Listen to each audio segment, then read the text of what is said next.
নতুন ধরনের বেগুন ভাজা কিভাবে ট্রাই করেছিলাম রেসিপিটা নিয়ে চলে আসলাম।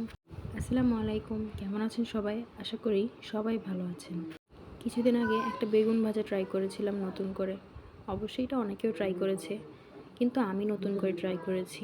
প্রথমে বেগুনগুলোকে গোল গোল করে কেটে এর ভেতর থেকে গোল করে নরম অংশটাকে কেটে কুচি কুচি করে এভাবে ডিম আর মশলা মাখিয়ে রাখতে হবে। সাথে আমি কিছু পেঁয়াজ আর টমেটো দিয়েছি, যদি আপনাদের ইচ্ছে হয় দিবেন, না হলে নাও দিতে পারেন। পরে ভালো মতো মিক্স করে এক পাশে রেখে দিব। পরে গোল গোল করে কেটে রাখা বেগুনগুলোকেও মশলা মেখে এক পাশে রেখে দিব। একটা ফ্রাই প্যানে তেল দিয়ে গরম করে এক এক করে বেগুনের কাটা পিসগুলো দিয়ে দিব। কাটা পিসগুলো দেওয়া হয়ে গেলে সে মাখিয়ে রাখা ছোট ছোট পিসগুলোকে মাঝখানে দিয়ে দিব।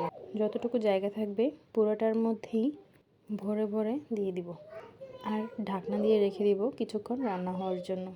তেলটা একটু বেশি ব্যবহার করেছি, তাহলে হয় কি বেগুনের ক্রিস্পিনেসটা এক পাশ হয়ে গেলে অপর পাশটি উল্টিয়ে দিতে হবে দুপাশ ভালো মতো হওয়ার জন্য।